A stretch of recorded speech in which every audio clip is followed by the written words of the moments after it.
سعيدة وكل سنة وانتم طيبين على كل مسؤول الجمعيات ومسؤول التسويق في المؤسسات الأهلية بالبلدي. احنا هنعمل ايه بكرة الصبح في الصلاة؟ هنوزع بلالين ونوزع صور تك تك تك بس كده خلاص؟ لا ما ينفعش.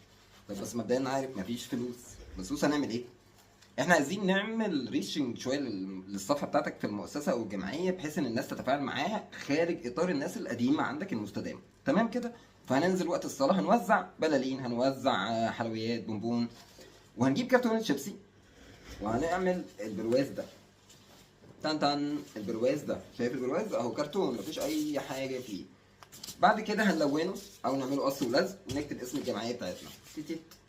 انتهى الموضوع اهو، مفيش اي حاجه. برواز ويت ويت ويت ويت خلاص هنتصور كده وكلنا هنتصور بم بم بم بم بم بم. بعد الصلاة هترفع الصور على صفحة المؤسسة وشكرا للجميع وكلهم طيبين، وهيبتدي الناس اللي انت صورتهم قول لهم على صفحة المؤسسة كذا او الجمعية كذا ومنشنوا لبعض. هتلاقي في حراك في المؤسسة والجمعية، هتلاقي في حراك في المؤسسة والجمعية. نعنش صفحتك وكل سنة وانتم طيبين، ولو الموضوع موثق فيديو ارفع على اليوتيوب و... وقول لهم مسابقة احلى برواز واحلى صورة هياخد مثلا بوكس العيد، مثلا هياخد اي حاجه، مش لازم مسابقه خالص، خليه بس يخش عندك الصفحه الاول. الماركتنج هو التفاعل بينك وبين المجتمع، انت هتبتدي تخلق روح بينك وبين المجتمع.